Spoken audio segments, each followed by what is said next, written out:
Hello and welcome to the to the meeting of the Humboldt County Planning Commission for November 3rd, 2022. I'm Vice Chair Noah Levy, presiding officer for tonight. And before we get into the agenda, I just wanted to call your attention to the information at the start of our agenda on the ways to listen to or watch Planning Commission meetings. There are 3 ways specified at the top of page 2 of our agenda. If you are on a computer and wanting to participate in the meeting, the best way to do that is by Zoom. We have the Zoom login information there. It's also possible to call in and participate by telephone. That information is there as well. And the 3rd way is to join a live stream of the meeting at humboldtlegstar.com. That works well, but just note that if you are watching on LegStar and wish to speak, it's best to use the phone and call in because there's a bit of a delay to the feed that gets to the LegStar website. Okay. So with that, and it is also on TV on Humboldt Access channel 10. Great. Lots of ways to watch. So, and then we'll begin our meeting now with a call to order and salute to the flag.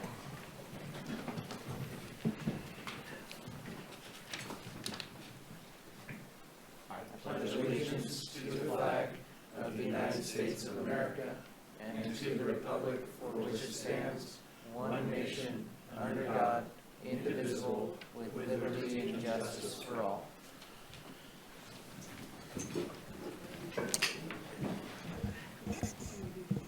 Tripp, could we get a roll call attendance, please?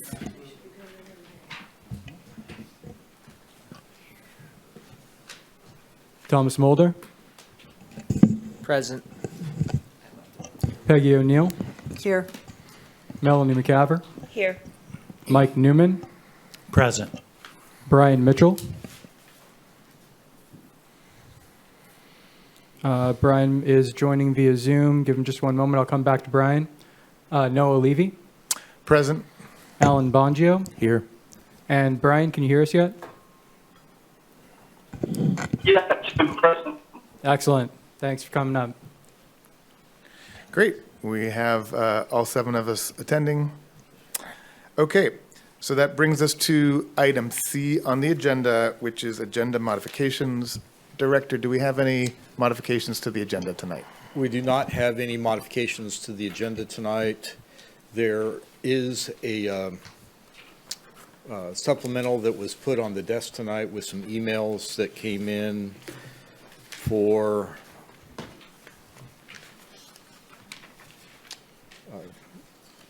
the Willow Creek item, PLN 11678. Which is item, sorry.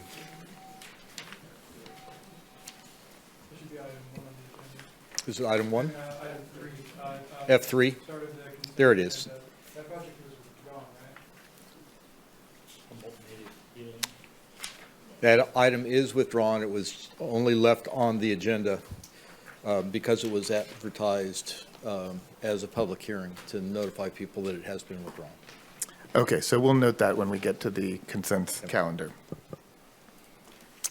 Then I guess that brings us to item D, which is election of chair and vice chair of the Planning Commission. Before we get into a discussion of that, I would like to open that up for public comment. Is there anyone wishing to, either in the audience or on Zoom, who would like to comment on this item? I don't see any hands raised either in present or on the Zoom. So, okay. I will open this up for discussion, but I just wanted to ask a clarifying question, Director. Is it, based on the discussion we had at the last meeting, it would seem that your recommendation, the staff's recommendation, is that this item be an election of chair and vice chair for the continuation of this year and the coming year? That would be perfectly fine. It is really up to the commission how you wish to pursue it tonight. You could do it for the rest of the year. You could do it for I this see. year and next Or year. we could split them up. Yep. Okay? Hey, no. Our software just froze, we need to restart, so you need to take a break while I restart it. Okay. We need to take a brief break while we restart the software to record this meeting. Sorry, we'll be right back. Okay, folks, we have solved, oh, it still says yeah. Our meeting is running, and now we're muted. Okay, sorry about that, folks. We had a brief software glitch, but we are now back in session. And we were just starting item D, election of chair and vice chair of the Planning Commission. We've already taken public comment. There was no public comment, so I will bring it to the commission for discussion. Yes, Commissioner Mitchell. Thank you, Mr. Chairman. I think it makes the most sense to just take the last three, 4 meetings and add it together with next year and have it be the same people. And then to that end, I'd like to nominate you as our chair. Thank you. I'll second that. Okay, we have a nomination, we have a motion and a second. Excuse me. We can have I'd like discussion. to nominate Mr. Mulder for chair.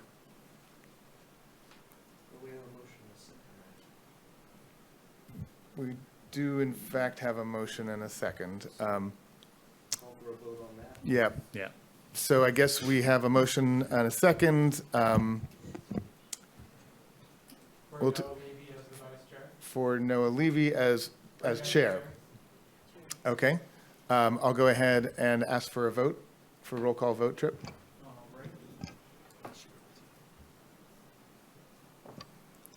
Alan Bongio, No. Thomas Mulder, I'm going to go yes. Peggy O'Neill, Yes. Mike Newman, No. 'Cause you heard- Melanie McCaver, Yes. Brian Mitchell, Yes. and Noah Levy. Yes. Motion carries 5-2. I certainly didn't mean to cut off the possibility of a discussion of other people, but that was a motion on the table, so that's our vote. For chair, we now need to nominate a vice chair. So, So I'll nominate, I would like to nominate Thomas Mulder as vice chair. I'll make that motion unless somebody wants to discuss anything. I'm not going to close it down right now, so discussion. I'd like to throw my own hat in the ring and say that I'm also interested in serving as a vice chair. other discussion? I'll second the motion.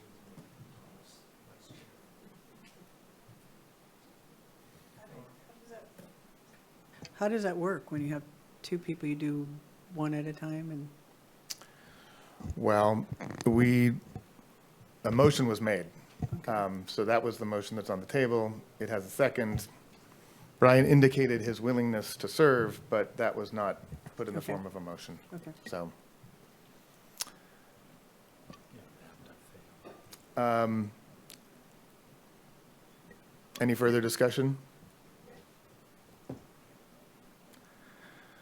Okay, I will just say for myself, I have great respect for Thomas. I think he's really follows the the rules of the commission and knows the procedures of this commission as well as anyone.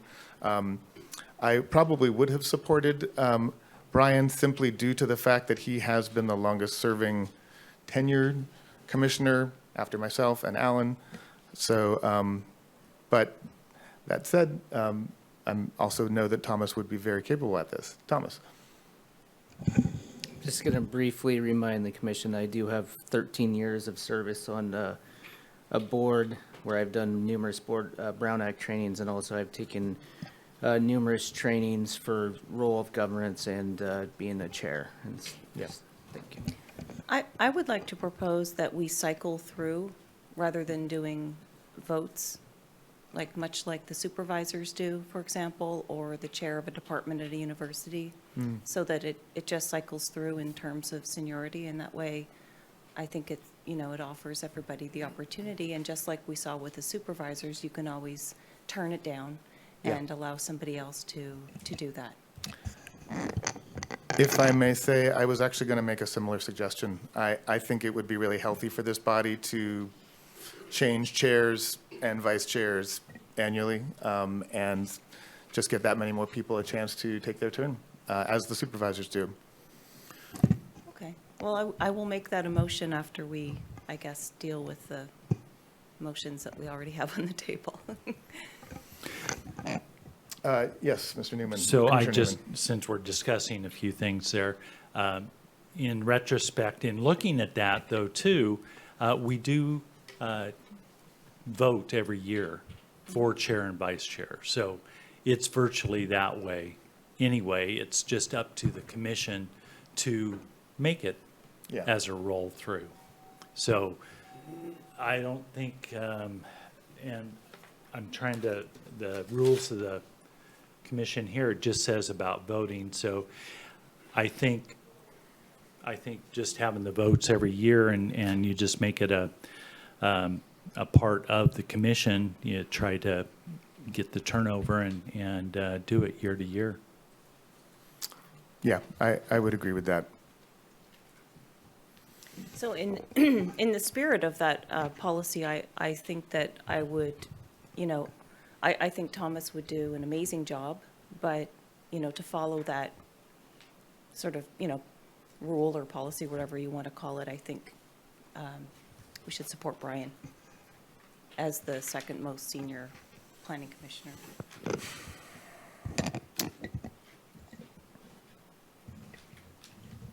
Well,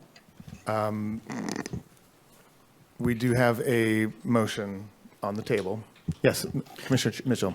Thank you, Mr. Chairman. I just wanted to say a couple words since Commissioner Mulder did something similar and Yes. say that I have served as the president for a total of 6 years for the McKinney Union School District and had a knack for running an efficient and effective meeting.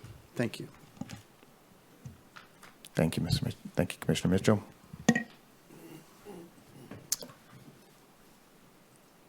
Do we have any further discussion on this item?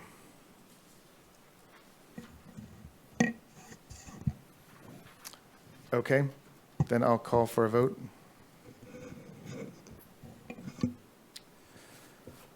Peggy O'Neill, No. Alan Bongio, Yes. Noah Levy, With respect, I vote no. Brian Mitchell, No. Mike Newman, Yes. Melanie McCaver, Also respectfully, no. and Thomas Mulder. Abstain.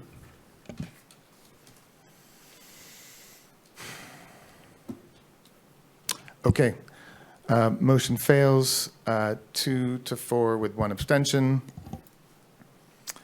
So I'll make a motion for Brian Mitchell to be the vice chair. we have a motion. I'll second. We have a motion and a second for Brian Mitchell to be the vice chair. Any discussion? Yes, Commissioner Mulder. Being as we have rules at some point in time, it sounds like we're going just by seniority is how you make chair and vice chair. But when we get to a different agenda item, we should probably really dive into that discussion. Absolutely. There's a lot of things that need to be talked about in those rules. Yeah. Okay. Any further discussion on this motion? All right, Tripp, I'll take a roll call vote on this one. Alan Bongio, Yes. Thomas Mulder, Yes. Peggy O'Neill, Yes. Melanie McCaver, Yes. Noah Levy, Yes. Mike Newman, Yes. and Brian Mitchell. Abstain. Okay. We have a 6 in favor, 0 opposed, 1 abstained. Motion carries. All right. Thank you all for that. We will now come to item E on the agenda, which is public comments on non-agenda items. This is the time for any member of the public to bring up any item that is not on the agenda before us tonight. Do we have, yes, we do have a member of the public in person coming to the podium. You have 3 minutes, sir. Yeah, good evening. I'm Mark Thurmond. About 9 months ago, I submitted a letter to the Planning Commission. I haven't heard back, so I'm here to submit it again. Maybe you lost it. Who do I give it to? Okay, thank you.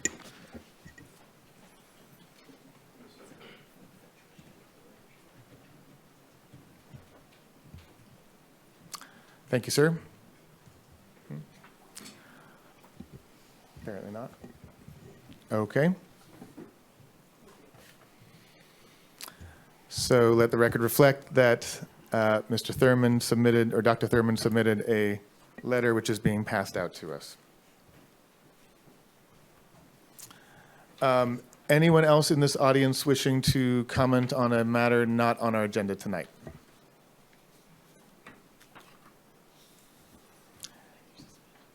Anyone attending by Zoom or phone wishing to comment on a matter not on the agenda?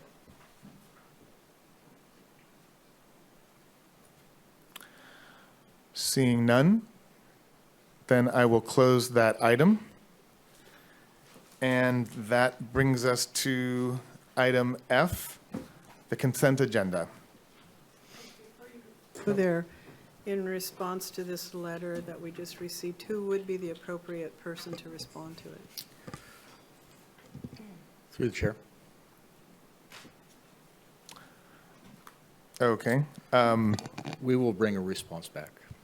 Okay, thank For you. the commission's consideration. Thank you, Director. Okay, yes, Commissioner Mulder. Through the chair to staff, just because a letter is submitted, does that always warrant a response? Not necessarily. Thank you.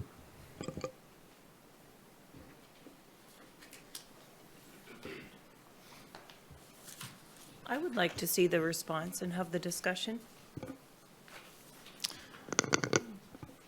So, just because we're practicing getting our procedures down, in this situation, how do we decide whether a letter that's been submitted will get a response or should get a response from staff? And So whether it needs a response or not will be the response from staff for your consideration. okay, But it would be inappropriate to try to talk about that now during public comment. yes, okay. All right. Well, in any case, I'm now going to bring public comment to a close. And I have a question. yes, Commissioner McCaver. Thank you.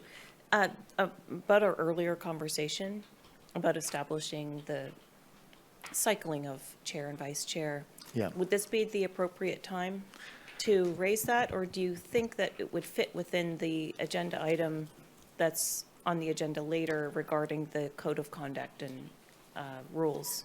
I think since we've already closed the agenda item on election of chair and vice chair, we should wait until we get to the discussion of the rules and procedures, and that would be an appropriate place to bring it up again. Right. Okay. Yeah.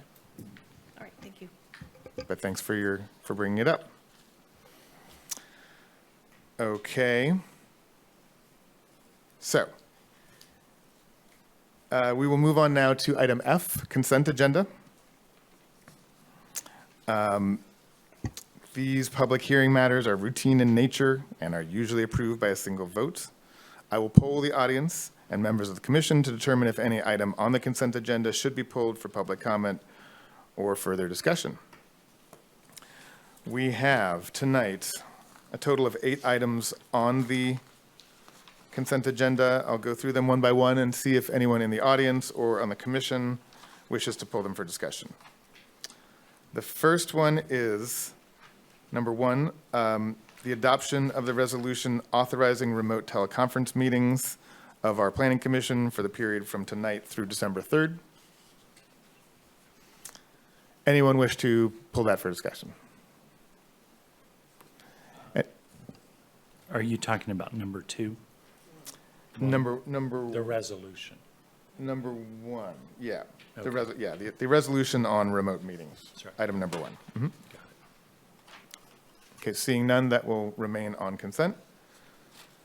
Item 2 is review and approval of October 20th, 2022 action summary. I would like to. Okay. pull it. Commissioner Newman would like to have a discussion about that, so we'll pull that from consent. Item number 3 is Humboldt Native Healing conditional use permit and special permit denial. It has already been withdrawn, so there is no action for us to take on this tonight. It's simply on the agenda because it was agendized earlier. Item number 4 is Buck Mountain Gardens LLC special permit recommended for denial. Does anyone wish to pull that item for discussion? Is there anyone in public who wishes to pull that item for discussion? Seeing none in public, none on the commission, that will remain on consent.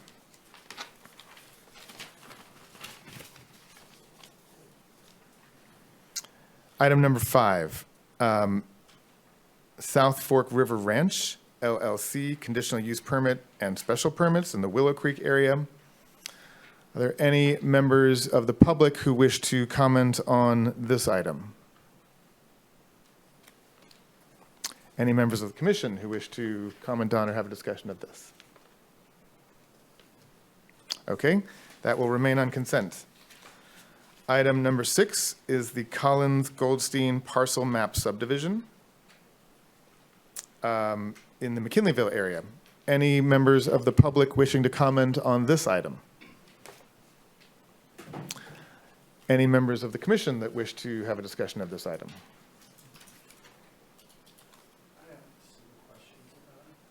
I have some questions about it, so. Okay, we'll Can we, pull that one and come back to it for answers to questions. thank you, Mr. Chairman.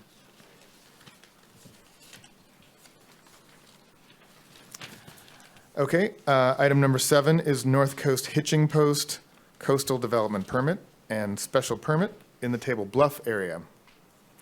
Are there any members of the public wishing to comment on this item? Any commissioners wishing to discuss this item? Seeing none, then that will remain on consent as well. And finally, number 8, John Callahan variance in the West Haven area. Any members of the public wishing to comment on this one? Any commissioners wishing to discuss this item? Okay, seeing none, then that leaves us with items 1, 2, 3, I guess we'll just say is still there. Sorry, item number 2 will be pulled. That is the action summary, we want to have a discussion about that.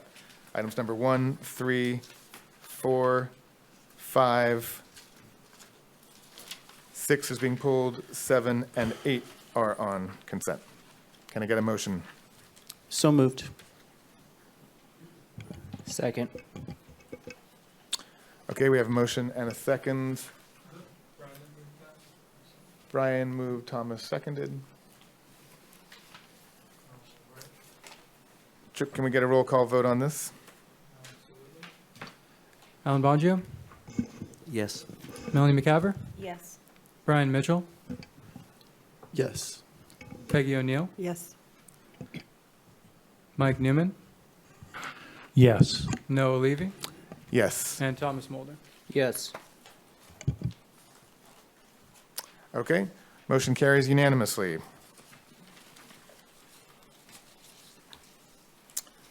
So that brings us to items pulled from consent, section G of the agenda.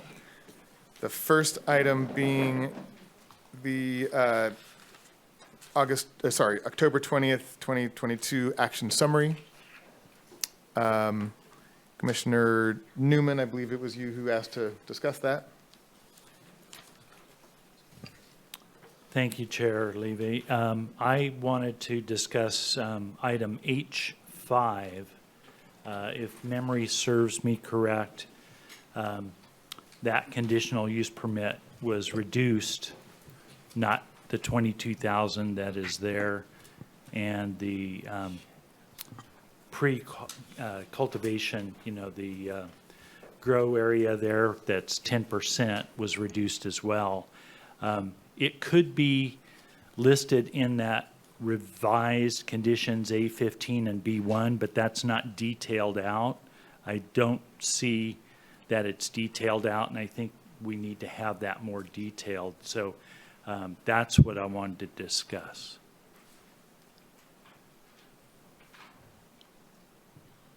Yes, Director. Yeah, I would agree with that, Chair, and we would love to make those corrections and bring it back. So if you would continue it, we would appreciate that. Okay. Commissioner Mitchell and Mulder also have comments. Yes, I'll let Commissioner Mitchell and Commissioner Mulder speak. Thank you, Mr. Chairman. I noticed that the minutes as it relates to the election of the chair pro tempore basically says we went along with staff recommendation, but the staff recommendation was to choose someone. So either it needs to say that somebody moved my name or something like that, because it's ambiguous as to what. Thank you. Thank you. We'll fix that too. Thanks for catching that, Commissioner Mitchell. Commissioner Mulder. I was just curious if we could approve this with those edits and not have to bring it back, but I don't know if that'd be a question through the chair to staff, if that's. I would prefer to go back and look at the notes and make sure that we capture everything correctly. I agree then. Good suggestion. Always better to do that if it's really something simple, but we'll follow the director's recommendation for this time. So, okay, we will then, can I get a motion to continue this item till the next meeting? Also move. We have a motion and a second from Commissioner McCaver. Can we get a vote on that motion to continue it? Who's the motioner? Mike? Yeah.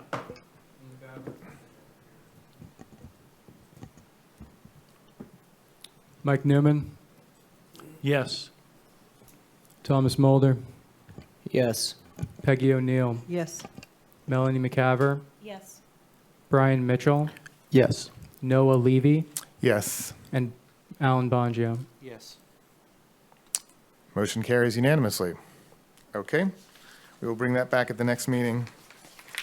The other item pulled from the consent calendar is item number 6, Collins Goldstein parcel map subdivision. Commissioner Mitchell, you had a question.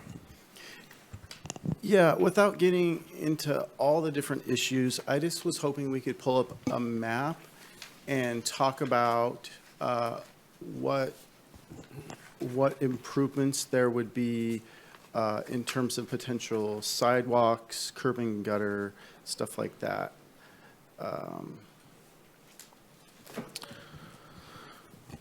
Would it make sense, do you think, to just have a staff report on the item, or would you? They can either focus just on that, or they can give an overall one. Mhm. I'm fine either way. Okay. Well, if staff could direct their presentation to that question, that would be helpful. Thank you. Yeah, through the chair. So we have if we can share our screen, we can show a couple exhibits and speak to that. So in specific regards to Commissioner Mitchell's questions, the improvements are a little bit in flux in the sense that if you noticed in your packet, one of the conditions, and we mentioned in the executive summary, is to allow for staff and Public Works to work with the applicant to adjust some of the boundaries on the northern 3 parcels. Based on where the final circulation pattern happens, the improvements will be tied to where the road ends. So the last driveway will dictate that. So looking through let's see if I have a good one here. Let's see. I think I got a better exhibit here. Okay, so this kind of illustrates it. So the yellow is showing this 50-foot easement that exists on the northern boundary of the property. This is an existing easement that applies. And where we see driveways coming off is where the road stops being a road. So the last driveway conceivably would be that one you see in yellow. The red on this is showing an existing McKinley Community Services District easement that runs through the property that will need to be either extinguished or the boundaries will be adjusted to reflect that the building site has to be accommodated. But basically, the improvements for the road itself will be the major improvements associated with this subdivision. There won't be sidewalks along the road east of the terminus of the cul-de-sac at Sutter. It will really just be a road that's paved to the final driveway. That's my understanding from the Public Works conditions that have been recommended. Does that get to what you were interested in, or is there additional clarity? So there won't be any improvements, off-site improvements would be the right term. But when you say paving to the terminus of the cul-de-sac, are you saying that there will be sidewalks on the driveway, or because it's considered a driveway that there would not be? I think the simplest way through the chair is to say that there will be no sidewalks beyond the boundaries of the existing cul-de-sac. So the new road extended as part of the subdivision would not be having sidewalks. That's not a requirement of Public Works at this time. But paving of that extension to that final driveway, the easternmost driveway, would be expected, and a 20-foot wide Category 4 road, because it's in the state responsibility area for fire protection, is the minimum. Mm-hmm. And so we have in our packet the request for the exception request for the right-of-way width. It doesn't say it, but I'm presuming that your recommendation is to accept it because there's evidence to support doing that. Yes, Public Works is in support of it. That's important to note. We look to them for guidance on these. And the development potential is really very limited at this time. This is a 10-acre parcel that's being divided to the maximum density currently allowed. It's unlikely that we'll see further densification of the underlying parcels that are being created, and therefore road improvements are probably beyond the 25 feet that's being proposed are excessive. Okay, and on it's fully developed on, like, if the road were to be continued, is there more undeveloped land beyond? I think if I go back.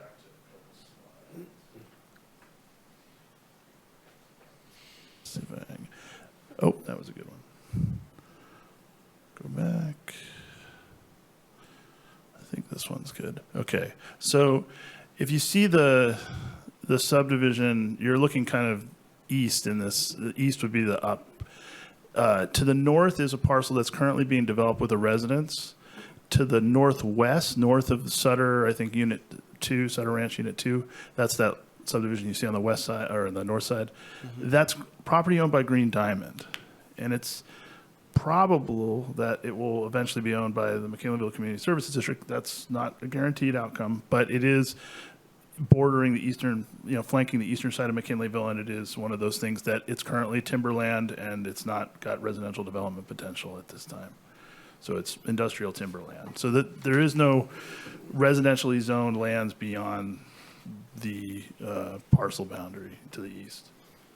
So just to wrap up this topic on my end, there has been discussion or scuttlebutt about Green Diamond potentially doing a deal whereby they get a section sort of in this very area to the north to be able to develop residentially in exchange for creating a timberland urban interface. Is there any possibility that is still a potential? And if so, I would assume that they would have to go ahead and redesign the roads potentially if they were going to be looking at these for access points. Is that a fair assumption? I think I would be speculating to answer that, but I would say that I would remind you that there's a 50-foot right-of-way that is not going away as a result of this project. So the improvements won't be developed to that full measure, but that will ensure the ability to create a fully improved roadway, and should that future emerge. Okay, thank you very much. Commissioner Mulder. Through the chair to staff, with the current watercourse setbacks, that remaining, what is about 7-acre partial, the developability would be pretty minimal. Is that correct or incorrect? That's correct. If you'd like, I can pull up a slide that illustrates it, but yeah, you're correct. Just thank you for that statement on record, because the concern that I was reading through this is the concern is reducing that right away to 25 feet, and looking at the development potential is pretty minimal. I don't see potential impacts for fire safety in the future, so I'm good. And just to illustrate it, where you see the conversion area through the chair, that's essentially the extent of the developable area.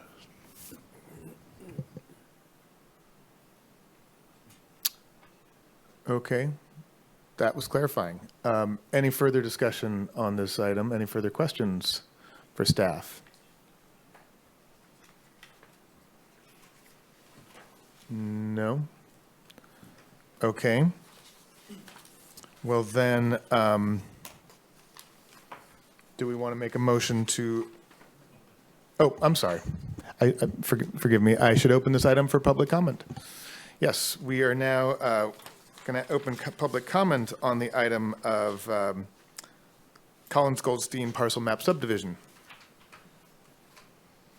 Anyone in the audience? I'd see none. Anyone on Zoom wishing to comment on this item?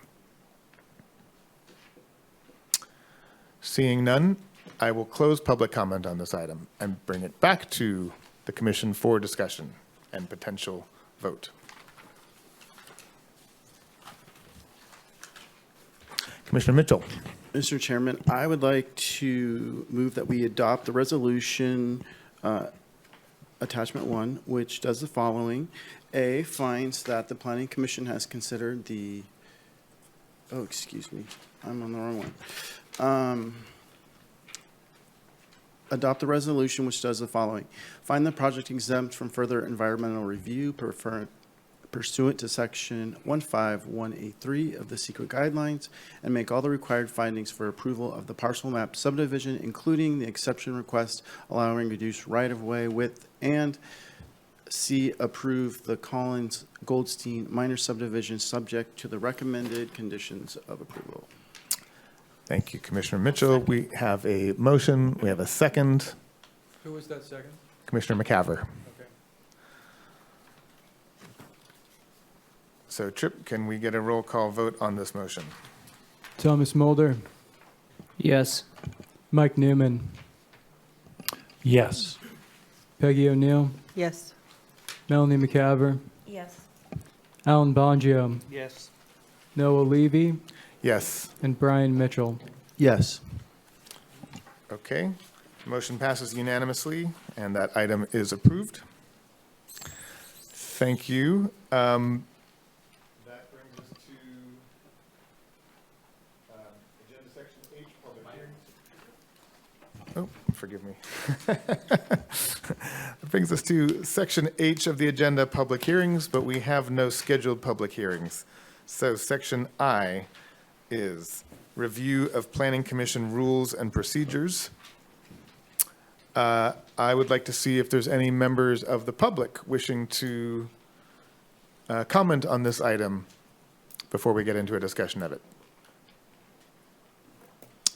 Any members on Zoom wishing to, any members of the public on Zoom? I don't see any hands. No one in the audience, so we will close public comment on this item. And bring back to discussion, to the commission for discussion. Commissioner Mulder. Before you start, Oh. Chair, if I could just introduce this, please. Okay, yes, sir. So this is not really a discussion. Okay, This really has been adopted by the board. These are established. yes. We put this on the agenda to bring it back to you so that you would be aware of it. I just want to make that really clear. Understood. Well, it did, the agenda said something about review, so I thought maybe there was going to be a review. Yeah, no, that shouldn't have been written like that. I apologize. The board adopted these. We understand that they've been adopted. Yeah. But I thought maybe there would be a presentation going through them or Well, something. yeah, happy to walk through. I was planning on walking through them with you. But, Yeah. you know, it's really important to establish expectations that the language, what's in here is not subject to debate right now. Right, this is not something that we're crafting and making edits to. This has already passed. Right. And it is in effect. Yes, understood. Commissioner Mulder, your hand was up first, and then Commissioner Mitchell. So through the chair to staff, and that's, the director kind of covered part of what my question was, and I just wanted to clarify 100%. This language can't be edited or modified, nor can it be added to. Is that correct or incorrect? Without the supervisors, like we as a commission can't modify, add, or edit, or this language, is that correct? That is correct. Okay, thank you. Commissioner Mitchell.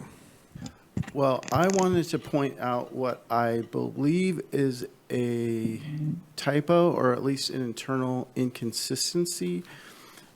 In places, it says that a quorum is 3 members, and in other places, it says a quorum is 4 members. So just to note that needs to be resolved. I assume they meant 4, since that's always what we've used as a quorum in terms of establishing if there's enough members present. However, I would like to discuss and point out the practicality of, well, the way I interpret this is that if only 4 members are present and we vote 3 yeses and 1 no, that item would not pass because. That's not true. Okay, so I'm misreading it, so I wanted to. If I may respond to that, but the director can add more. I believe that specific case is cited where there is a legislative item, and a legislative item for recommendation to the board for approval requires a vote of a majority of the commission. Because they're not crazy. There's something about that, but I think that's what it's saying. Chair, where did you see that? I don't believe that that's true. I think you need a quorum to establish a meeting, and then it's a simple majority of the commission present that would make an affirmative vote. I don't think I'm crazy about this, but give me a moment to see. And does anyone else want to speak in the meantime while I look for it? Look on page 8 or 9.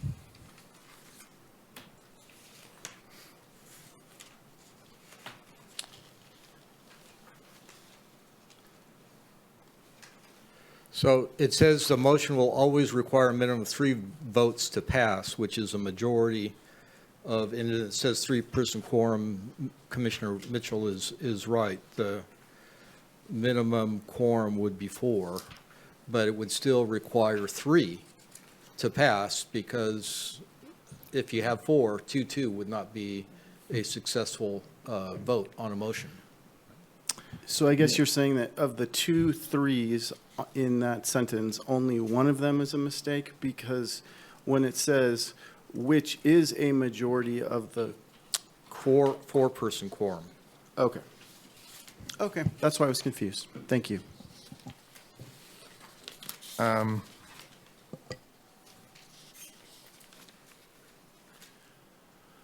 Can I ask a question while Commissioner- you're kind of looking through there Commissioner on Newman, that? please do. I know that this is voted on and passed by the supervisors, and we cannot do anything with what is written out here.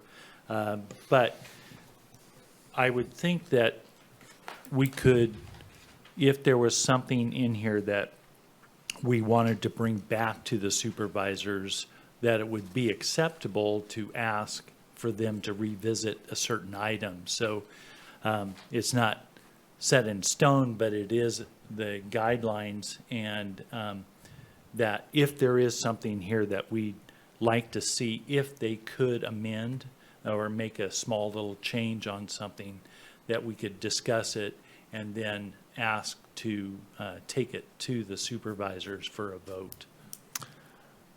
That seems reasonable. If we understand we don't have the power to amend it ourselves, but if we were to, as a commission, come up with some edits, clarifications, or additions we would like to see added, we could present those to the board? I think that would be completely appropriate, yes. Okay. Before we get to a discussion of what that might be, I just want to answer the question you asked about where I saw what I was referring to. And it's possible that I misunderstood it, but near the bottom of page 11, section 7, a quorum for conducting business of the commission is 4 members. A quorum must be present at all public hearings in order to hear and take action on the scheduled hearing item. For quasi-judicial projects, like discretionary permits, a majority of those present can approve the project. For legislative projects, like zone reclassifications or plan amendments, a majority of the full commission must vote for the proposal prior to the Board of Supervisors holding a final hearing. So it seemed to be making a distinction about, the type of projects and whether in that case we would in fact have to have 4 votes to approve it. It clearly says that, yes. Thank you for remembering that. Okay.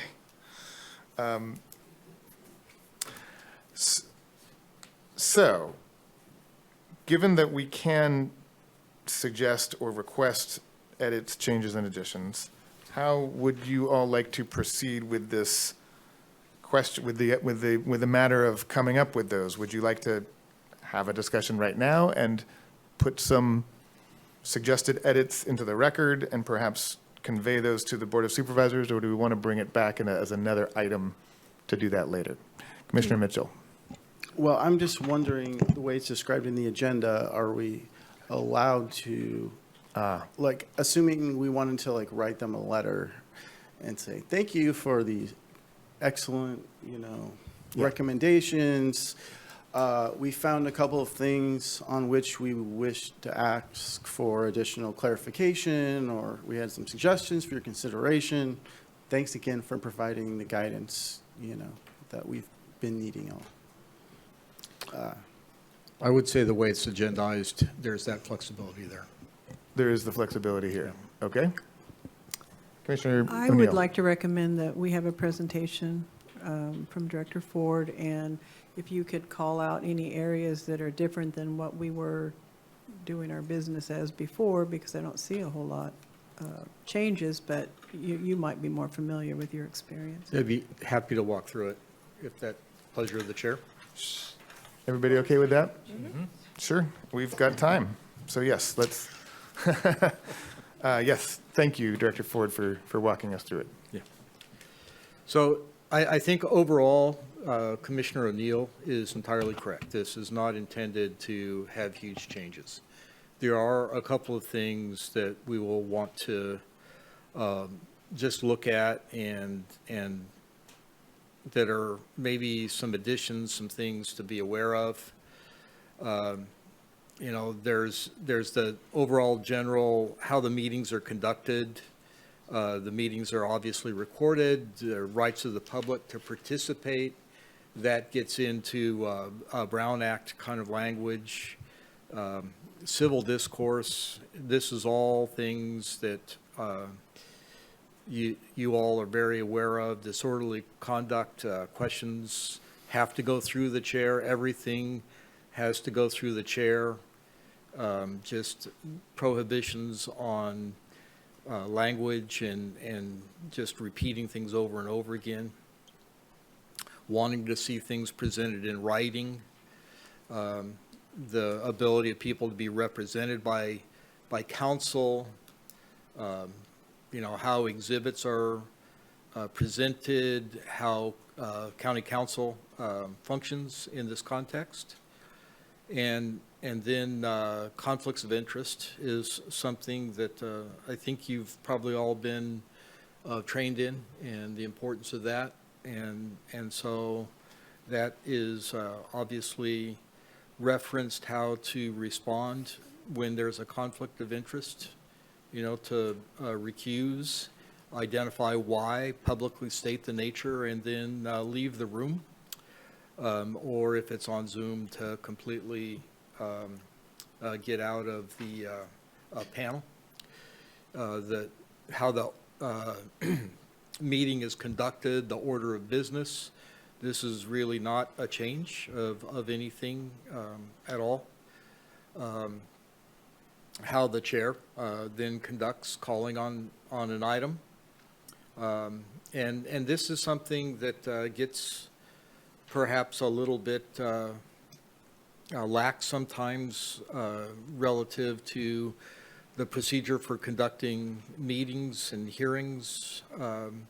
And that is where there are ex parte contacts or site visits or conflicts of interest. And it may be worth just making, you know, more of a intentional act to make sure that those are addressed as part of every item. So if you drove by the site, that's a visit that you need to, or is it just if you met with somebody there? I think if you went to the site and met with somebody, that would be the idea. But if you drove by, you wouldn't have to say No. that? Okay. Obviously, the staff will present the staff report, and then the secretary of staff members present any communications that are received.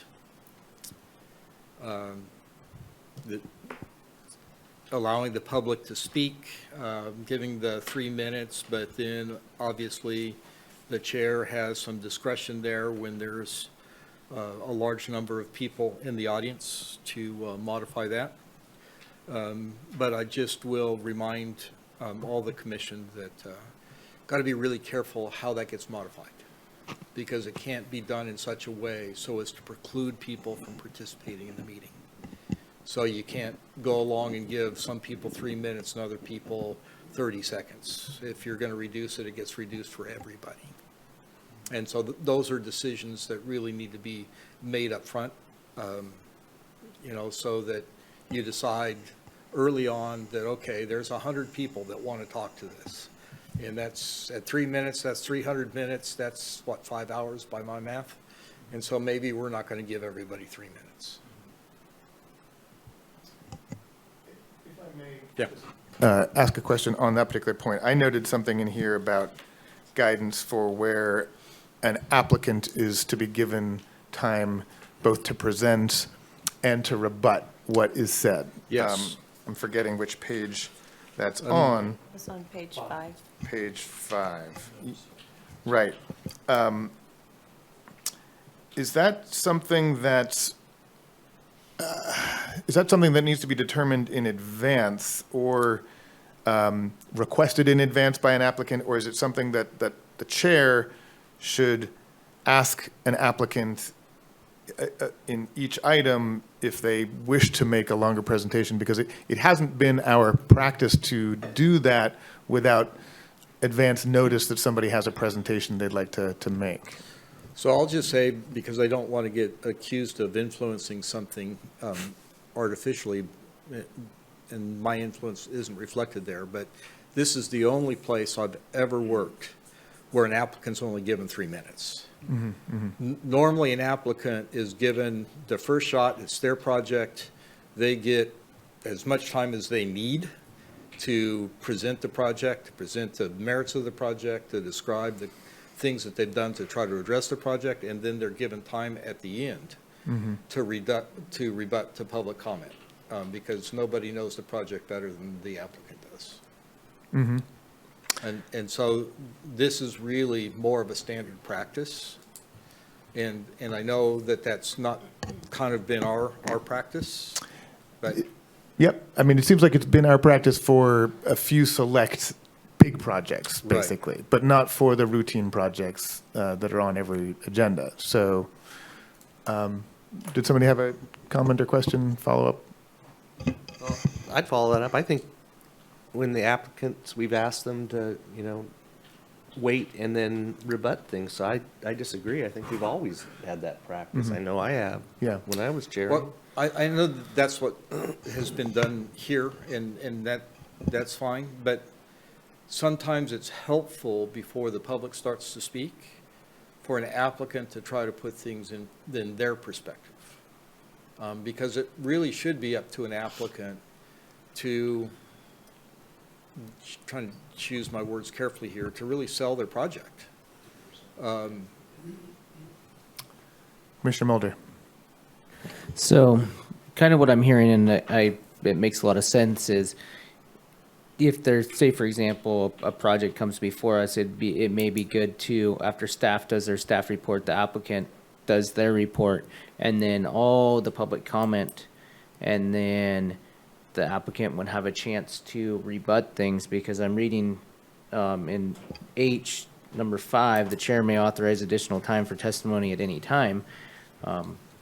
I think that would be a fair practice, as seen through the time before I sat on the commission and the time I'm here now. I've seen some applicants really timid and miss facts because they felt limited in 3 minutes. And then I've seen some projects where they had, the budget for a big team here, so they kind of, went through 20 minutes of public speaking because they had multiple people. So I would like to kind of pay attention to that. As I think it would be more fair, because it's the applicant's right to have a fair and impartial hearing. So I think that would be really maybe good practice. Commissioner McCaver. Yeah, I just wanted to say that when I was on the City of Arcata Planning Commission, it was standard practice to allow the applicant to present the project at the beginning and to rebut at the end. And indeed, sometimes it was far longer than 15 minutes, depending on the size of the project. Sometimes they would have prepared a PowerPoint presentation, for example. And, to be perfectly honest, that sometimes generated even more public comment. But I thought it was a good standard practice, and I'm in favor of I guess, memorializing it here. Commissioner O'Neill. So, the amount of money that some of these applicants spend before they get here, they deserve whatever time I guess it takes. But doesn't it always already say the chair may authorize additional time for testimony? Is that testimony is just from the public, that's not from the applicant? I would interpret that to be either. So if it's determined by the chair that they need additional time, they can provide that time? Yeah, and what this really does is gives the chair the opportunity to make sure that everything that needs to be said in a way that's clear for the commission to understand what either points from the applicant are or for the public can really be taken into account. And again, what's the side to error on here is over-communication. That's Yeah. really what that's intended to do. But the 15 minutes wasn't in there before, and now it is for the applicant? Or doesn't it say, it says the Does it say applicant's... 15 minutes? Yeah, It does, yeah, at the says top the of page applicant's 5. presentation is limited to 15 Yeah. minutes on E, page Yeah, 5. yep, there it is, thank you. Yeah. That's why I had mentioned 15. Yeah, thank you. Yes, County Council, please. Through the chair, I think also part of what this will help do is to inform applicants and members of the public of what the process will be before they come in here. Yeah. Since we don't really have that written down anywhere or haven't until now, I don't think people often understand what they're supposed to do and when. So I think giving them a guideline for how long to speak, the 15 minutes, it's just an idea of process that everyone can follow so that they're on the same page. I agree. I think it's very helpful, and I don't hear anyone disagreeing with the fact that applicants deserve to be given this additional time, really as much time as they need to make their presentation. And so I guess my question would be, is that something that, since we routinely would expect the staff to make a staff report, would this something that would be communicated to the applicant by the staff in preparing for the hearing, that you will make a staff report, but you have the opportunity to make your own presentation, prior to the public, regular public comment? Yeah, we do work with applicants to prepare them or try to prepare them for the hearing. The exception here would probably be items that are pulled off consent. We don't really spend a lot of time working with applicants to try to prepare a long presentation, because obviously we've found that it's worthy of being on consent. And so then really this may require a little bit of discretion on the part of the chair on how to grapple with that. But for items that are not on consent, clearly public hearing items, clearly have issues to be discussed, we will work with the applicant to know what it is to expect coming into the hearing. Great, okay, that sounds good. Commissioner Mulder, yes. With that being said, would it be too much or I don't know if we could even be allowed to request it, that these new planning commission rules and code of conduct and ethics are given to applicants that are coming to hearing, like when the notice goes out or something like that, just even if they're on the consent? I know so many people that have come to hearings and they're like, I don't know, and I personally have tried to talk to them, but there really is no written rules, as I've asked about a year ago, so. Thanks for that. We will endeavor to make people aware of these. We have posted them, put them on the website. We're posting them where the agendas are found, so people can see that. Okay, Commissioner Newman and then Commissioner O'Neill. So I would just like to point out, since we're talking about the procedure for the conduct of public hearings right now at this point, just to remember and remind the chair, whoever it may be at that time, under the notes on testimony, H number 3, as a courtesy to speakers and to prevent intimidation, which is the important part there, to prevent intimidation of those that are trying to get up to speak on opposing viewpoints, that it really behooved the chair to keep and discourage any demonstration of loud noises, clapping, anything like that, from side to side.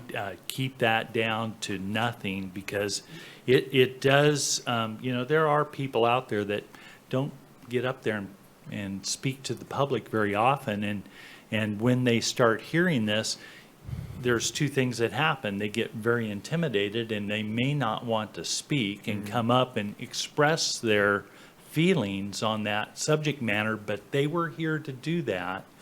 But then because of some outcries that are going on, that they won't do it. So I really want us to remember, as the chair of the meeting, that the chair really keep that strict on that. Sure. That was just one thing I wanted to point out there. I like the procedure here, maybe just the procedure for the conduct of the public hearings to each of the applicants, and maybe posted right on the outside of the door or right on the inside right there. Just this one part here, the procedure, which is, starting on page 4 down to page 5. That's the main gist of what the public needs to see.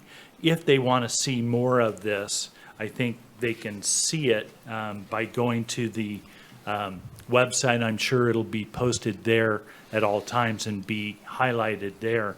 But for testimony and just to get people into the swing of this procedure and let them know what is going on, I think by posting this part here, the procedure for conduct of public hearings, page 4, 5, and through to page 6, halfway down there. That's important to keep out for the public and to let applicants know. I had one other question on a prior part of this in the order of business part that we kind of went through real quick. I noticed that there was not a planning commission discussion item listed there that we've been asking for. I'm wondering if we can ask the supervisors to add that into that order of business. Yes. I think, yeah, yes, you could, or I think that there's maybe under correspondence and other matters, that's really what that gets to. Other matters. Yeah. Okay. Yep. And this list is a minimum. It doesn't mean there aren't other things that sometimes have to be on the agenda. Correct. But good point. But it does seem like it could fit under item G that's there. Commissioner O'Neill, you had your hand up. Yeah, on page 5 where it notes on testimony, and I think it's 6. It says rebuttal testimony by the applicant is limited to 1 round. What is a round? Is that 3 minutes, another 15, unlimited? It means that you get up and say what you need to say, and then when you stop, that's your round, you're done. Okay, no time limit on that necessarily? Well, I think item G at the top. 3 minutes. So the Yeah. rebuttal is 3 minutes Yeah. from the applicant? Yeah. Okay. That is the way it's drafted here at the top of that page. Item E says applicant may present up to 15 minutes. Then item F is any member of the public may speak up to 3 minutes. Item G says the applicant or his or her representative may then take 3 Another 3 minutes minutes. or Okay. such other time as limited or extended. Unless you Extended decide by that the they chair. need additional. Right. Okay. That seems to be what they're setting All up right. as the default procedure, so. Thank you. Is that per speaker? For the applicant. Do they get to rebut each speaker for 3 minutes? No, my read of this is that the applicant goes first, then all other members of the public speak. I mean, I read item F as saying all the other members of the public will speak, and then the applicant rebuts at the end. That seems to be the intention here, although That is the intent, and perhaps it could be made more clear. well, isn't that what?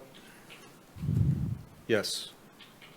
Yeah, I mean, if you squinted a little bit, you could maybe read that to apply to each subsequent speaker, but I don't think that's a reasonable interpretation of it. Yeah, okay, I see. I think it says any other member of the public may then speak on the matter, each speaker, Yeah. so it's saying plural. It's saying plural, yeah, okay. So, okay. Commissioner Mulder. So the way I read this is, hey, you present your project, you better take really good notes while there's public testimony and highlight anything you want to rebut. And then you got one more chance to get up to that podium and plead your case and rebut anything in 3 minutes.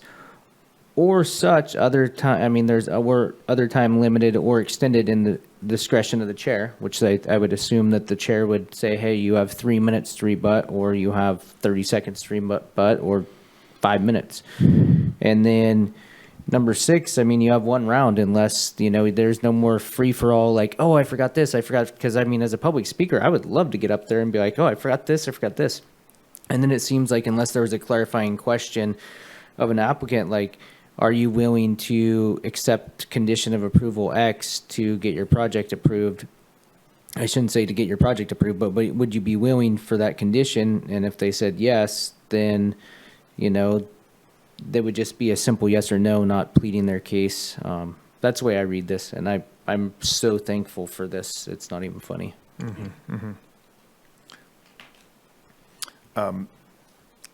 I will just say that I think even though we haven't had this concretely codified, Chair Bongio, I think, did a really admirable job of applying the basic idea here that's mapped out through many meetings with applicants wanting to make a presentation and wanting to come up at the end. And no, sir, you've already had your chance to make your rebuttal. So anyway, I think it's helpful to put it in black and white, but I think this is largely what we have been doing.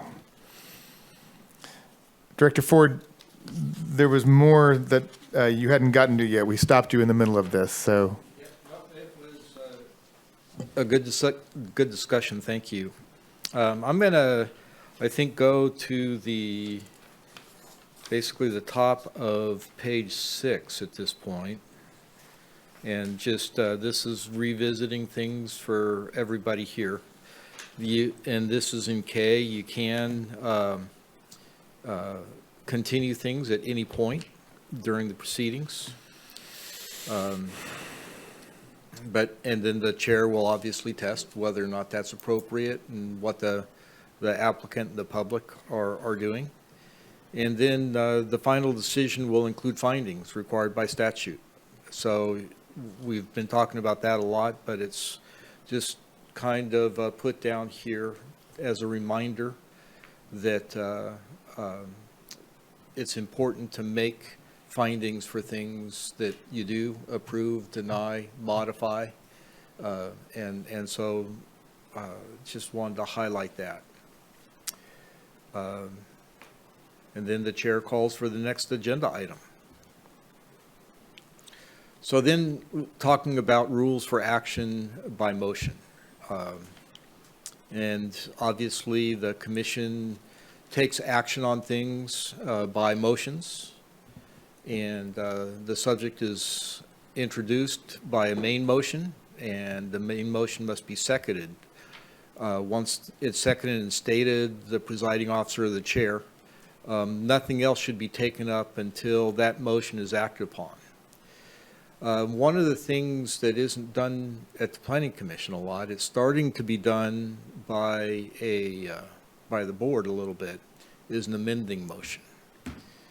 So you can make a motion, and then somebody else can identify, I'd like to make an amending motion. You can do this in a couple different ways. One, you can ask for a friendly amendment, and if the maker of the motion agrees, that just becomes part of the motion. But if it's, I won't call it a hostile motion, but a motion that the original motion maker doesn't agree with, then somebody can make an amending motion. If that's seconded, then that motion needs to be acted on first. And if that's approved, then that becomes part of the original motion, whether the original motion maker agrees or not.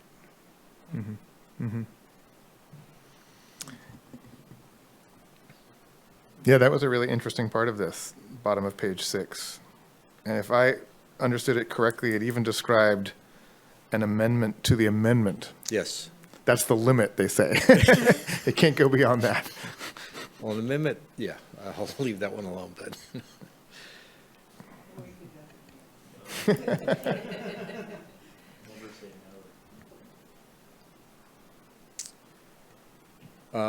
So one of the things here, if a motion becomes too complicated through amendments, or if more information is needed, a motion may be made to refer it back to committee or back to staff for study and redrafting. So, you know, there are options available to the commission if you feel like things are getting to a point where it's, I'm just not comfortable with this, we just need to stop and refocus. You are encouraged to feel comfortable to do that. You can obviously table the motion, but then it's got to be taken up again. That's there also. I think that's the top of page. Is that 7? Yes. Now on top of page 7, you can refer, postpone, lay on the table. When somebody moves the previous question, the motion is used to end the debate that has become too long. And when that is seconded, the presiding officer of the chair immediately closes the debate and puts it to a vote. And that's in terms of the asking for the vote. So reconsideration is an interesting thing, and reconsideration, I believe, needs to be done at the meeting. It can't be done at a later hearing.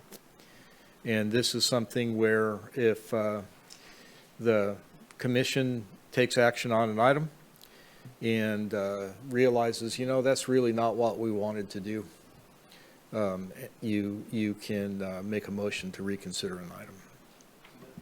Commissioner Mitchell.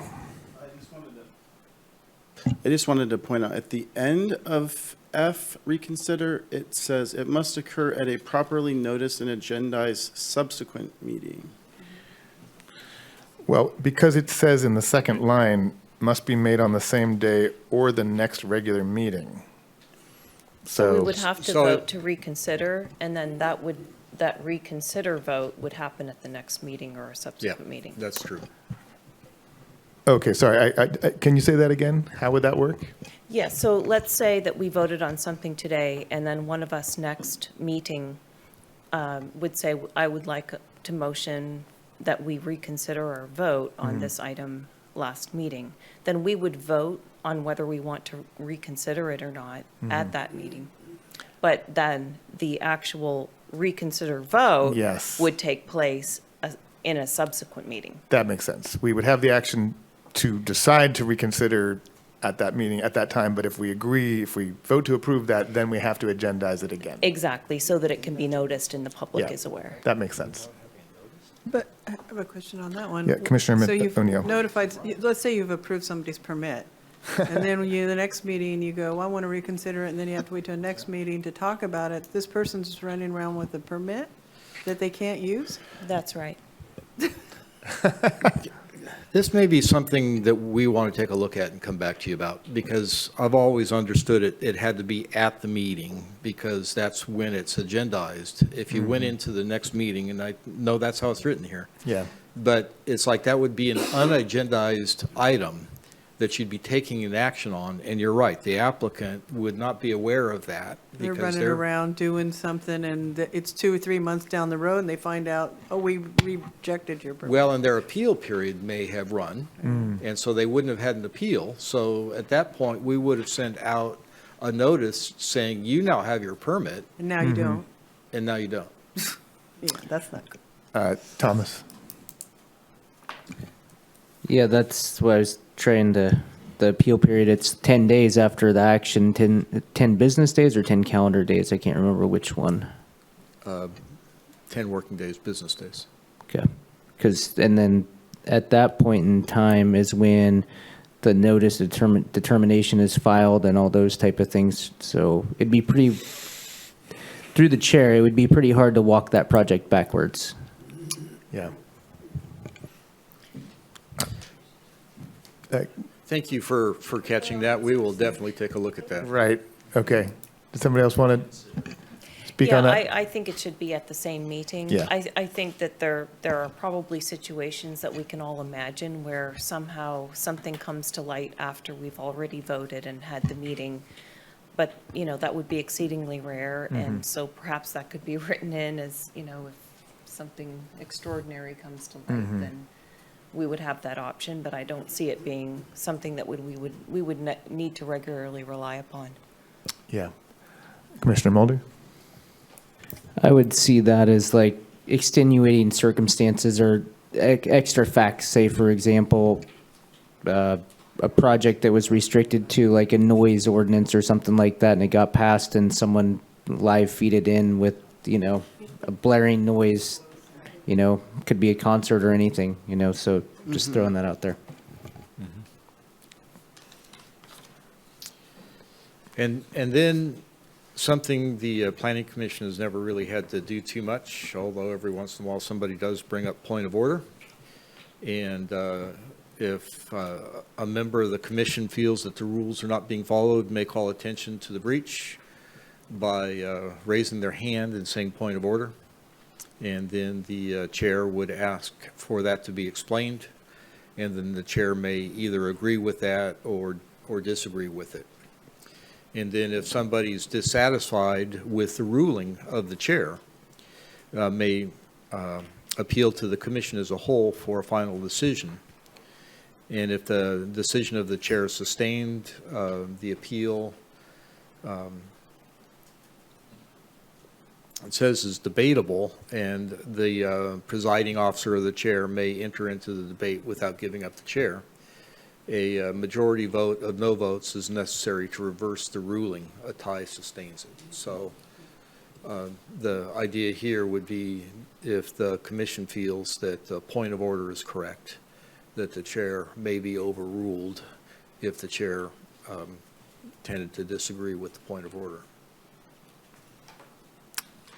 Okay, well, I certainly, when I am chair, would rely on you and would welcome your attempts to correct any missteps by saying point of order.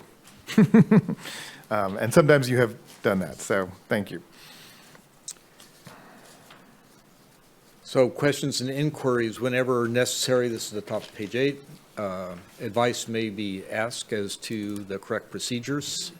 Facts may be requested as a point of information, or change may be sought for comfort or convenience.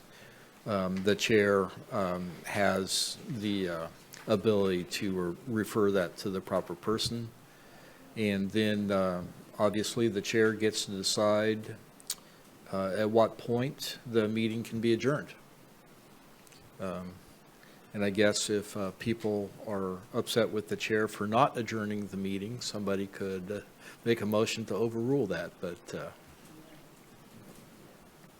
sorry, that's bad humor.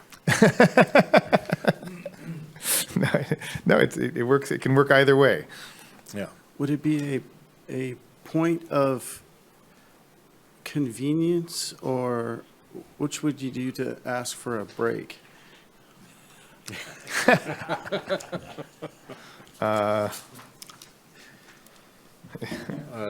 Yeah. Are you asking for one now? That was hypothetical, of course. Okay, yeah, Commissioner Mulder? As someone who I think has to travel the furthest, I would request that we carry on through. There's only about 30 minutes left, I think. For sure, yeah. With all the items. Yep. Agreed. Yeah, you could. So the next is really on the methods of voting. General consent really is not a formal vote. It's just often called like a consensus. And then that becomes the direction. A voice vote, subject to the will of the majority of the commissioners in attendance, the chair will call for a voice vote. And that usually is all done at one time. That cannot be done when there is a hybrid meeting going on. Right. And then there's the roll call vote. Right. You see the majority is required to approve things, and that we talked about 3 votes and a 4-person quorum, and recognized that that 3 needs to be a 4. And then it's disqualification due to conflict of interest. Commissioners who are disqualified due to a conflict of interest may not be counted towards a quorum, and their abstentions may not be interpreted as support for, acquiescence in, or opposition to actions taken by the Planning Commission. Can I ask a question? Absolutely. There was a lot of, I don't know if it was just discussion, but it didn't seem to make it into this policy that, you know, we all have qualifications from our work experience, our careers, whatever we've done in our life that put us on this board in the first place. So I was feeling very uncomfortable when they were discussing about whether or not you could even be on this commission based on what you do for a living. And I don't think that's fair, because every one of us, you know, have different experiences. And so I'm not reading that in here. I'm just reading that if we have a personal conflict, we need to call it out and you know, leave the room, but it doesn't mean we can't be on this commission because you grow cannabis or you work for a tribe or whatever. That's why we have diversity on this panel. So Yep. if not, we'd have to disqualify ourselves all the time practically, you know. So I'm glad to see that they didn't take it that far. Not yet. So the one thing I do want to say is, if there is a situation where there is only 4 people present for a meeting and 1 person conflicts out, action on that item cannot be taken that night. So that's one of the things that this says. Right. Okay. And then if somebody chooses to abstain, and they're entitled to vote but abstain, they can be counted towards a quorum. Right. That's the distinction these two make. Right. Mm-hmm. Okay, so we're moving on down. Obviously, a tie vote. If the vote on a motion is tied, and that's the motion at that point does not pass. So then what the chair would do is call for new motions or discussion to try to formulate a new motion that would then pass. And if no motion can be formulated that would pass, then the Planning Commission would declare that they're deadlocked. And then really it would be formulating a set of findings to identify why the Planning Commission is deadlocked.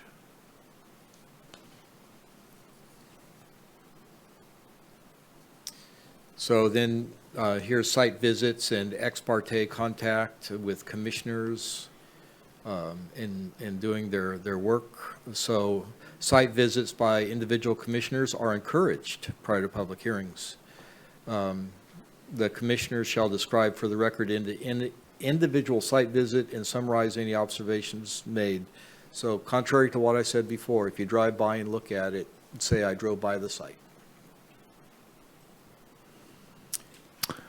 I have a question about Yep. that. Yep. This section was one that did seem to speak expansively to this sort of ex parte communications that should be disclosed. And it would seem to say that any communication that we receive from anyone at all, a conversation we had in the grocery, or an email that was addressed not to the whole body, but to me about an item, again, not from the applicant or interested party, because that would have sort of obviously been an ex parte, but just anybody who's expressed an opinion about it to me, that actually should be expressed as an ex parte communication, correct? Yeah, if you've had conversations with people about it, Yep. you should disclose that. And maybe it goes without saying, but the purpose is to make sure that meetings are open. Right. And that they're transparent, and that the public has a right to know what's influencing the decision maker. Yep.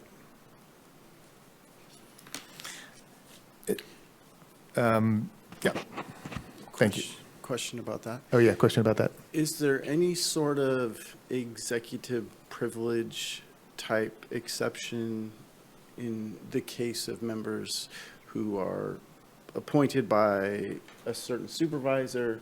Is there any sort of allowance for deliberation between planning commission member and supervisor that has some sort of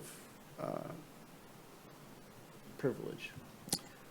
Not that I'm aware of. I believe that, that may be the most concerning of all. If a supervisor was contacting a planning commissioner and talking about an item, that should really be disclosed. Okay. Okay.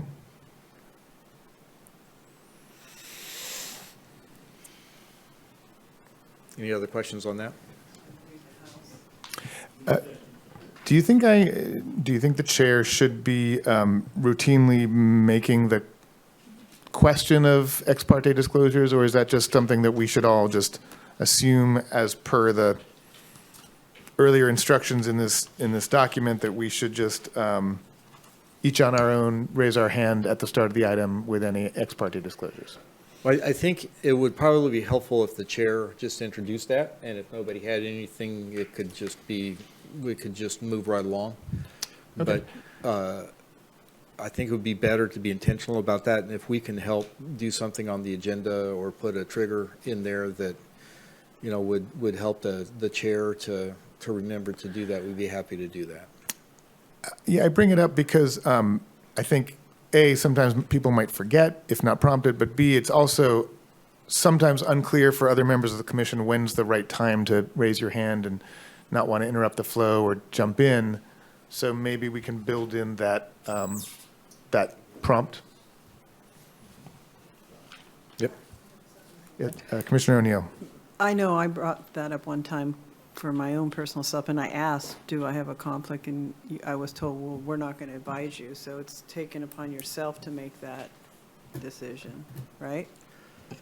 Can I speak to that? Yeah. Through the chair, you're always welcome to contact me or our office ahead of a meeting.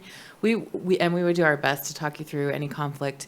We don't necessarily want to give you that advice from up here on the dais. It could put you in a difficult position, but you're welcome to talk with us ahead of time to work through that, or even pull me aside before the meeting or something. Because sometimes like that. you're not sure if it goes, to the full extent of leaving the room. If you worked for somebody 30 years ago, should that mean that I have to leave the room? And I would just encourage you to work through that with us ahead of time if possible. Because also, I often will want more facts than you'll give me on the surface, and so I'll kind of have to pull them out, and it might take a little back and forth. Thank you. Then moving on down, it gets to planning commission officers and duties and election in terms of office. And we talked about this a little bit earlier, and talks about elect officers in November and then taking effect in January. So I think the commission did that well, and this certainly doesn't preclude the commission from, by practice, rotating people through the chair at all.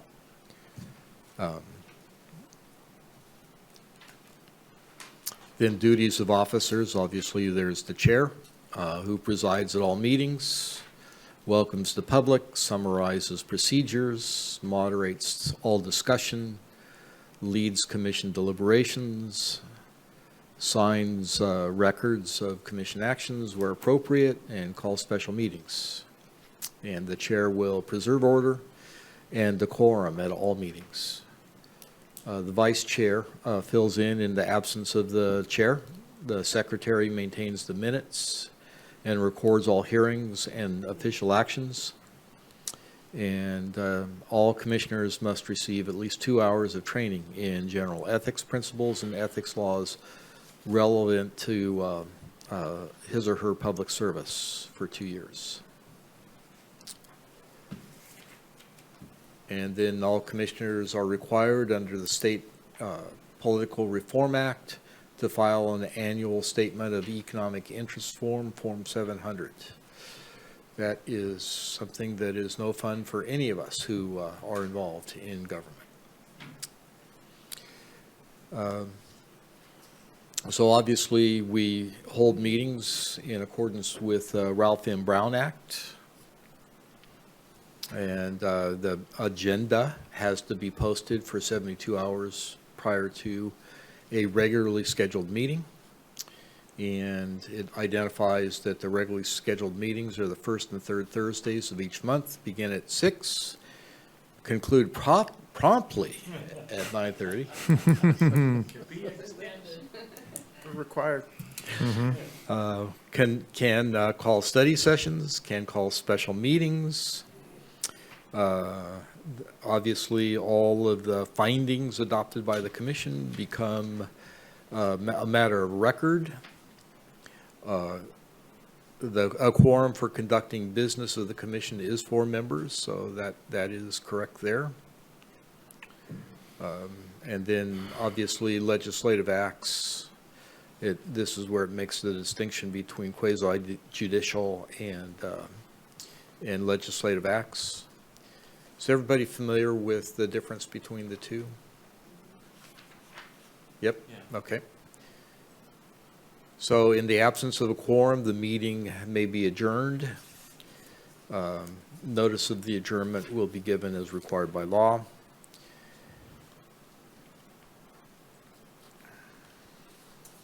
I had a question about Section 7. So it says the majority of the full commission must vote for the proposal prior to the Board of Supervisors. It makes it sound as if there must be a vote of approval. You know, rather than vote on the proposal. Yeah, that's interesting, because I've never understood that in order for something to be transferred on to the legislative body, to the Board of Supervisors in this case, that the commission can't provide a recommendation of denial. Mm-hmm. Mm-hmm. I think we could probably clean that up. So thank you for pointing that out. Commissioner Mitchell, or sorry, Mulder, did you have a, no.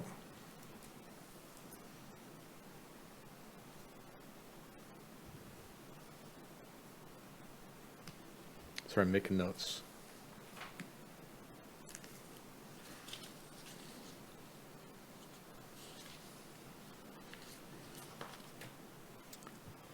So I'm going back down to then transitioning on to page 12, public hearings. Just identified that it needs to initiated action filed in the proper form with the required data, and then set for hearing.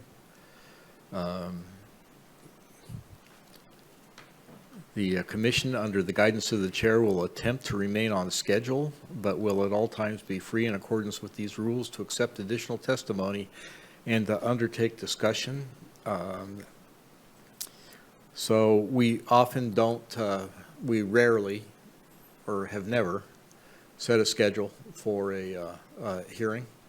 Some places that I have worked have time slots where items are going to be considered. We tend not to do that.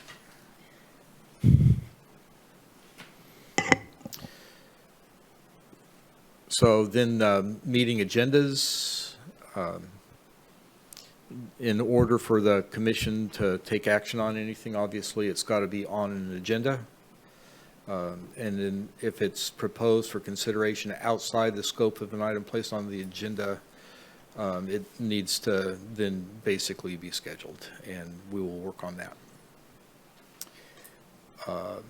Humboldt County Commission Code of Ethics, and this is really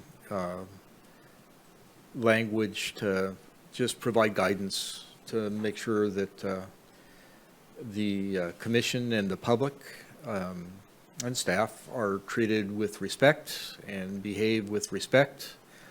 and try to accomplish the benefit of the public good, public welfare. There's language in there about, not doing things for personal gain,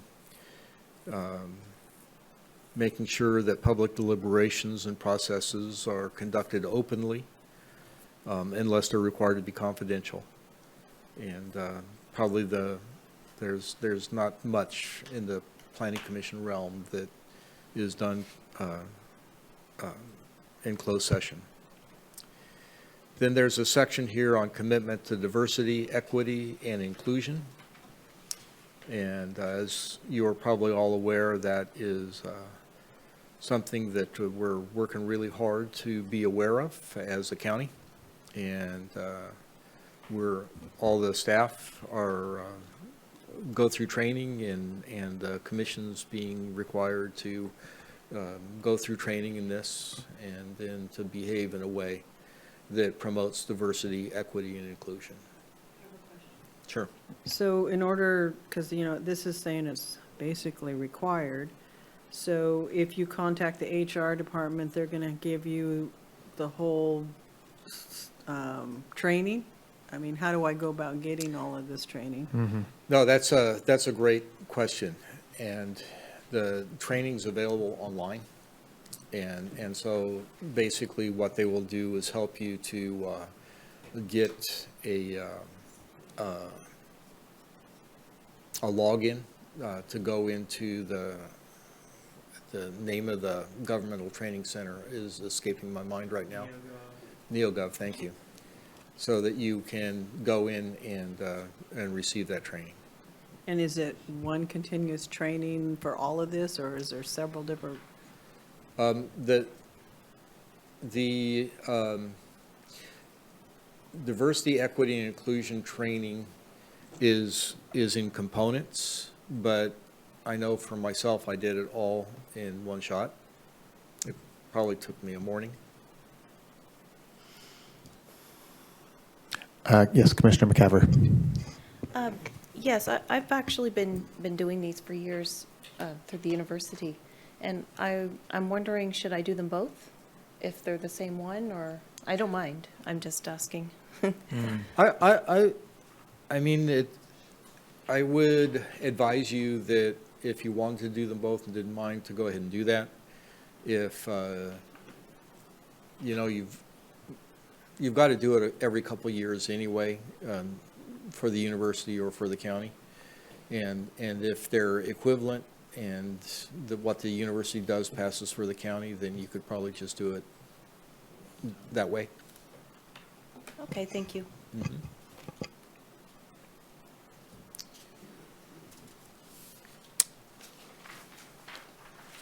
So there is a provision in here in recognition of the important historical role of local tribal communities. Mandatory onboarding education will include history and hope and history of Native California. And so it's just really helping us understand the context that we're in. What is history and hope? I have not taken that yet myself. So I'm going to have to sign up for that and do that so I can answer that question. But it does say down here at the bottom that all members of county boards and commissions should work with the Office of Human Resources to satisfy these education requirements. So Yep. we should, it's incumbent upon each of us to do that affirmatively, in other words, to reach out to them. Yes, thank you. Okay. So then there are principles and standards. The principles and standards of ethical conduct for the County of Humboldt's planning commissioners are established as set forth below. A is to act in the public interest. B, and there's an explanation of that. B is to comply with law. C is commissioner conduct. And, one of the things that is often very subjective is even the appearance of impropriety And that becomes kind of a very debatable standard, what that is. But it's really important that we aspire to remain above what people may perceive as being a wrongdoing. And so then there's an item there for respect for process, and that is commissioners perform their duties in accordance with the processes and rules of order established by the Board of Supervisors. And decisions need to be based on merit. Commissioners shall base their decisions on the merits and substance of the matter at hand rather than on unrelated considerations. There's another provision there about conflict of interest and confidential information. Shall respect the confidentiality of information concerning property, personnel, or affairs of the county. So sometimes things shouldn't be disclosed. Using public resources. Item I is advocacy. Commissioners shall represent the official policies or positions of the entire planning commission to the best of their ability when designated as delegates for this purpose. When presenting their individual opinions and positions, commissioners shall explicitly state they do not represent the opinion of the entire commission. Maintaining a positive environment, and then role of the planning commission. Commissioners shall respect and adhere to the board, county administrative officer structure of the Humboldt County government. In the structure of the Board of Supervisors determines the policies of the county with the advice, information, and analysis provided by the public, boards and commissions, and county staff. And then there is an item here where it identifies that should code and ethics violations, should a commissioner's behavior not comply with the code of conduct, then the chair of the commission shall address such behavior in the moment. Should it be the chair's conduct that is in question, any member of the commission can call for a pause to discuss the conduct and make a point of order to correct the behaviors to comply with the rules of order and or the code of conduct. No action of the planning commission will be reversed solely by a failure to follow these rules. All activities of the planning commission are subject to the applicable sections of the Humboldt County Code and applicable laws of the state of California.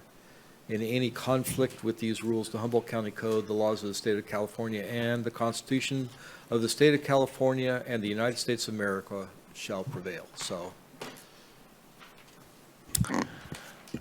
Thank you so much, Director, for that thorough review. That was really helpful. Any further questions or comments? Yes, Commissioner Mitchell. So, thank you, Mr. Chairman. I recognize that when following Robert's Rules of Order, we as a commission are technically asking questions of staff through you as the chair, and all the staff is responding back to us through you as the chair.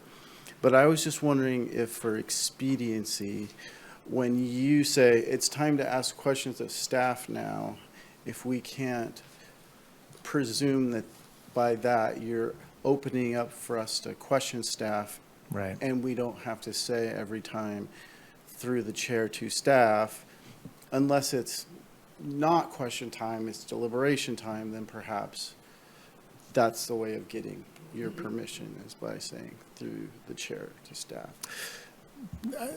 That makes sense to me. If I understand your question, can we sort of save having to say that and ask that every time during the period when we're all asking questions of staff, or when we typically have yes, can we? Yes, I mean, I I have no problem with that. We've been sort of loose on that in the past, I guess. So would it be helpful for the chair to say at the start of that, now any commissioners may ask questions of staff, and that does it? Director? I would advise that the chair should still be responsible for calling on people to maintain decorum Yeah, during the okay. hearing. But could I just add one more thing? I tend to use through the chair when I'm not sure if the chair has acknowledged me or not. And I want to make sure that the chair isn't thinking about doing something else and doesn't want to go in a different direction first. That's the only time I say through the chair, if that's helpful. In other words, if I've said it's time for questions, if the chair said that and then calls on a member, they're recognized, there's no need to ask their question through the chair, as it were. Okay. Yeah, I don't think you need to say through the chair because the chair has just Right. identified as your turn to speak. Okay. Any other questions? Yes. Have we identified what we want to take back to the Board of Supervisors? You have a list over there you started? We do have a list. What I would ask to be able to do is let us go look at these things and come back to you with some answers first, and, Yeah. and then maybe formulate a recommendation from that and That we how would you would vote prefer on. to see those things addressed, and then take that back to the board. Commissioner Mulder. My other theory I personally have, I'm the newest one here, is we finally have written rules. Like, can we live in this home for like a year before we try doing remodels? That just as an analogy is kind of my theory, but maybe I'm wrong.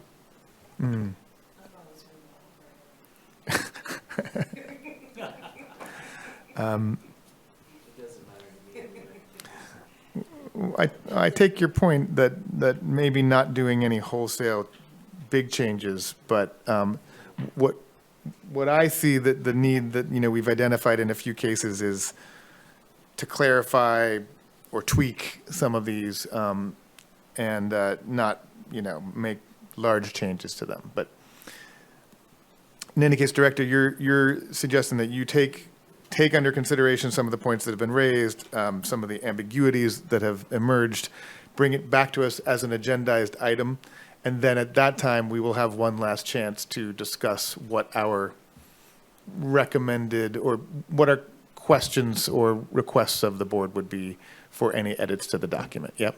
Precisely. Okay. Yeah, I see these as kind of just the obvious items that need to be addressed, rather than a major rehaul.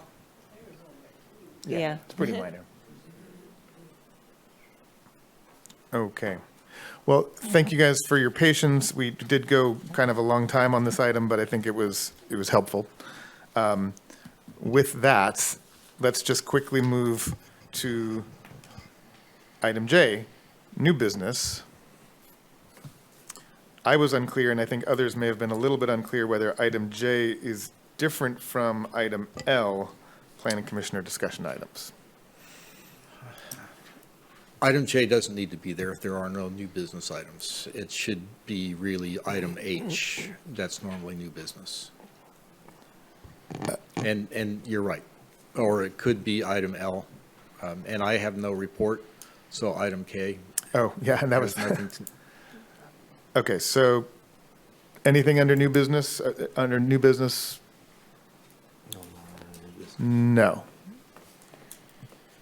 We have nothing from the planning staff, so nothing on item K, which is report from planner. Brings us to item L, planning commission discussion items. I see a couple hands up. Yes, Commissioner Bongio. So I'd like to ask that we have agendized for not the next meeting, because for the first time in 10 years, I'm going to miss a meeting that I actually know of. So,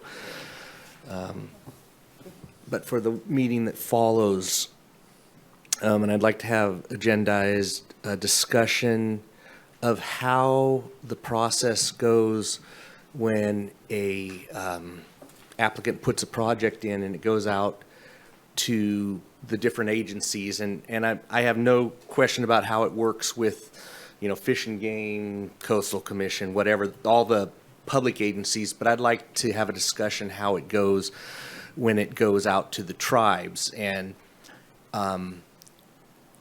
how the input comes back. Is it just one local tribe that gets to give input? Is it all of them that get to give input? Does one have more say than the others? I've had a lot of people ask me questions regarding this over the years, but lately more so than ever. And I would just like to understand better how that works, because I mean, we've seen where in our discussions where certain tribes didn't even get notified about things that they felt they should have. So I'm trying to understand what the process is so that we can better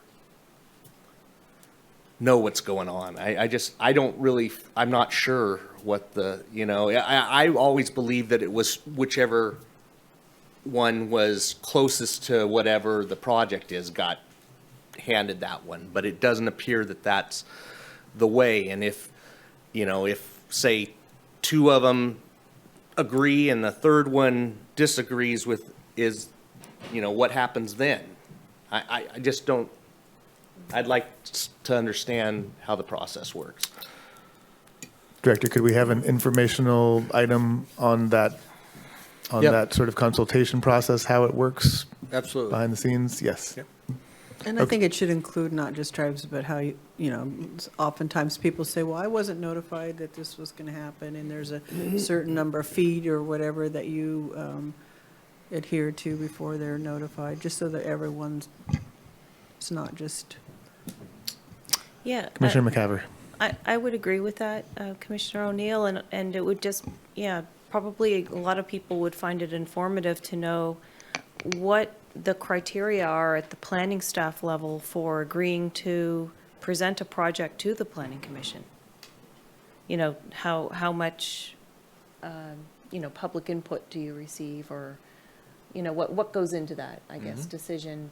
Do all proposed projects end up being aided to go to the Planning Commission, or do some not? Okay. Well, even some go on consent and some don't, and some go to the, different route. So just so that we all know that and the public knows, how the projects flow. So I just want to make sure we're giving reasonably clear guidelines about what the range of topics that we want to discuss here are. It's a couple different questions, but do you think that can? What I am hearing is that basically we're going to give a description from the time that an application comes in, what we do with it to send it out for referral to agencies, but particularly the tribes, what we do with that information when it comes back, when we're making a decision on where it goes, how that decision is made to go to the approving authority, which approving authority it goes to, and then what we do for public notification and where those resources are where those requirements are identified, and then basically everything coming into hearing either at the Planning Commission zoning administrator or a ministerial permit.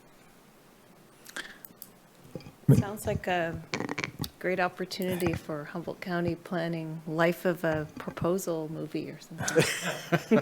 Yeah, I do think it's for a process that is in fact pretty opaque for most people and even somewhat for us, it's a chance to make this all a little bit clearer and do a little public education. Yeah. Yeah, and then also through the chair, that could be put under the commission's or the planning department's website as, here's the process.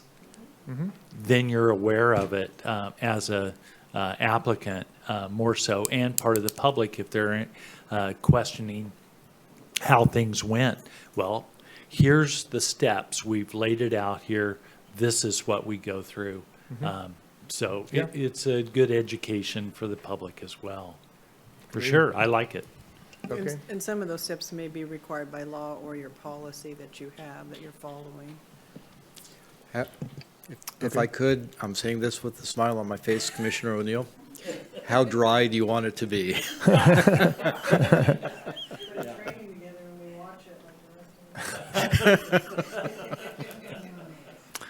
Okay, well, thank you, Alan, for that suggestion. And that, we will request that that be not the next meeting, but the meeting following that, the next meeting.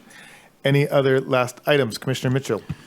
So as hard as it is to wrap my mind around this, we only have a couple meetings left in the year. And I know sometimes around the holidays, the meetings aren't always as we expect them, the first and third Thursdays. So I just wanted to ask now for planning purposes. Yeah. Do you envision needing a December 15th meeting? Any other changes we should plan for now? We have nothing of consequence coming through that would require any kind of a special meeting. Okay. We're not planning on any special meetings. If it would be helpful, we could probably do away with the December 15th meeting. If it would be helpful to the commission to have a little bit of time off in December. What's the backlog look like at this point? Frankly, with some of the things going on, the number of applications that are ripe and ready to come forward are really slowing down. I could see the work of the commission in 2023 being far, far less than it has been in previous years. Yes, Commissioner McCaver. Do you see it going back to the original once per month, or? I could definitely see that, yes. Then if it doesn't cause a workload issue, that would be helpful to not have the 15th of December be a meeting. We will cancel the December 15th meeting. So we will meet the 5th of January? It would be, actually, yes. Okay. We would meet, next meeting would be November 17th, and then we'd go ahead and meet 2 weeks later on December 1st, and then take a full month off until January 5th. Yep. Yes. Okay, that will be the schedule. Obviously, if, well, yeah, no, let's just leave it there. Any other last items for discussion before we adjourn? Okay, thanks, guys. Seeing none, then I will consider this meeting adjourned. Thank you. Thank you. Good night. Good night. Good night, all.